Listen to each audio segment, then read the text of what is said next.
Never start a crochet project until you check if the pattern is actually worth your time. Most people spend hours making things they'll never actually wear or use. They end up with a closet full of weird-shaped hats or blankets that just sit in a box gathering dust. It's such a waste of good yarn and honestly, a waste of your life. Today, I'm going to show you a list of crocheted ideas that people actually want to buy, wear, and gift, so you never have to feel like you wasted your weekend on a project that looks like a mess.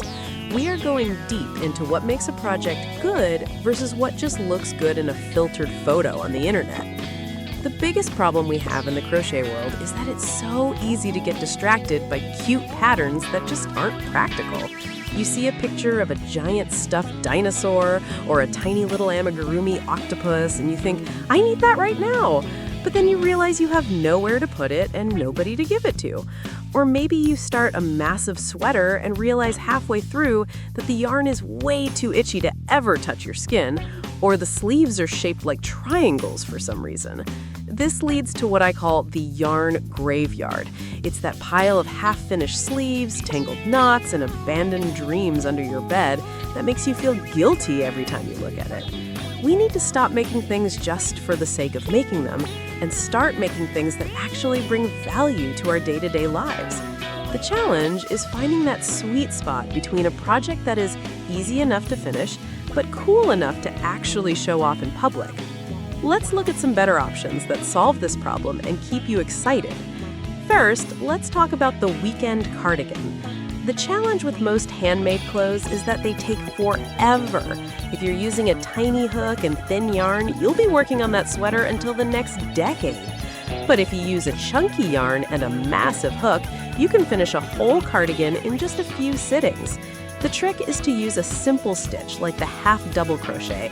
It's thick, it's cozy, and it's very forgiving, meaning it hides your mistakes. If you're a beginner, this is the perfect way to feel like a pro because you finish it so fast. You don't need to worry about complex shaping, increasing, or decreasing in weird places.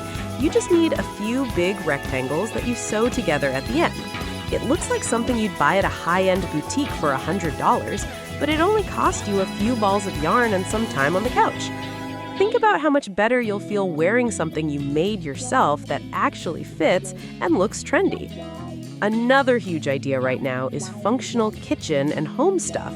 I'm not talking about those thin little lace doilies that don't actually do anything. I'm talking about thick, double-layered hot pads and cotton dishcloths. Why is this a great idea? Because everyone needs them. If you're looking for a gift idea, a set of handmade organic cotton dishcloths in a nice neutral color like sage green, slate gray, or cream is a winner every single time. It's practical, it's eco-friendly, and it's something people will actually use until it falls apart. Plus, these are small. You can finish one while you're watching a single episode of your favorite show. It's instant gratification and it keeps your hands busy without being a massive commitment that takes over your living room. You can experiment with different textures here, like the waffle stitch or the moss stitch, which makes the cloths work even better for scrubbing. Then there's the world of bags. Forget those tiny little purses that can't even hold a phone. Let's talk about the giant mesh tote bag or the market bag. If you use a sturdy cotton yarn, you can make a bag that's strong enough to carry your laptop, your books, or your groceries. The best part is that you can play with colors here. You can do stripes to use up your leftovers, or you can do a solid color with a cool texture to make it look modern. It's basically just a long tube or a flat rectangle with a bottom and some straps. So it's really hard to mess up.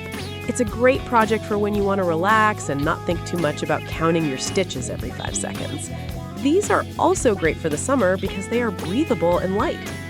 Now, let's talk about home organization. Have you ever seen those crochet baskets? They are a total game changer.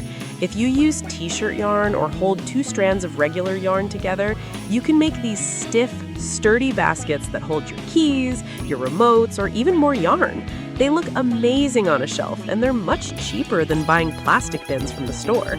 You can make them in any size you want, which is the best part of being able to crochet. You're not stuck with what the store has. You can make exactly what fits your shelf. Now, here is the real secret that most people don't tell you about these easy projects. The secret isn't just the pattern, it's the yarn choice. This is where most people fail. If you pick a cheap, scratchy, neon-colored yarn from the bargain bin, the project will look cheap and handmade in a bad way. If you spend just a couple more dollars on a nice cotton bamboo blend, a soft wool mix, or a high-quality acrylic, your project immediately looks professional. It changes how the fabric hangs, how it breathes, and how it feels against your skin. If you want to make a gift that someone actually keeps and cherishes, pay attention to the texture of the yarn. A simple pattern with amazing yarn will always look better than a complicated, difficult pattern with ugly yarn.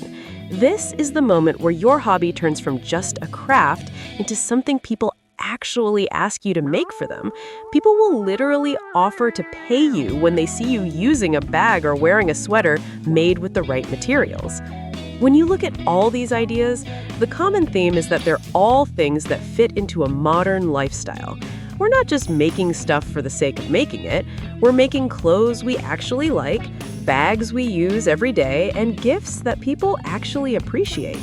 The goal is to finish your projects and feel proud of them, not frustrated and overwhelmed. If you stick to things that have a clear use and use yarn that feels good in your hands, you're going to enjoy the process so much more. You'll find that you're finishing more projects and getting way more compliments on your work. It's all about working smarter, not harder with your hook. Another great area to explore are accessories like headbands and ear warmers. In the winter, everyone wants to stay warm, but not everyone wants to wear a bulky hat that ruins their hair.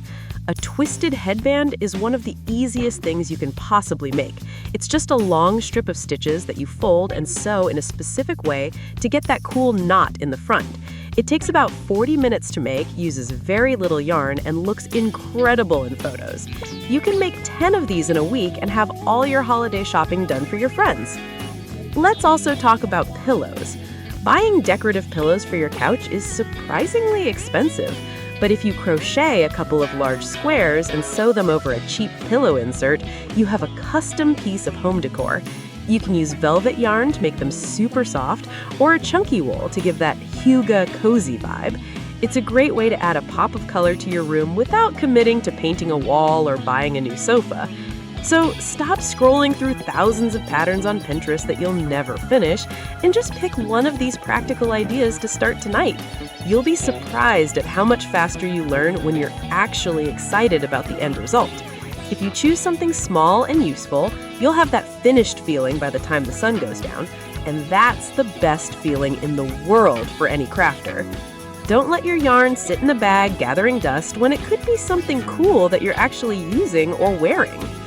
Think about what you need in your house right now. Do you need a new bag? Do you need a cozy throw for the back of your chair? Whatever it is, make sure it's something that makes you happy to look at. Crochet should be fun, not a chore. It shouldn't feel like homework or a job. It should feel like a reward at the end of a long day of work or school.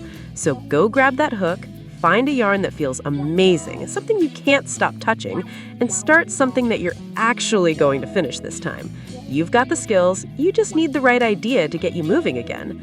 The most important thing to remember is that every mistake you make is just a lesson for the next project.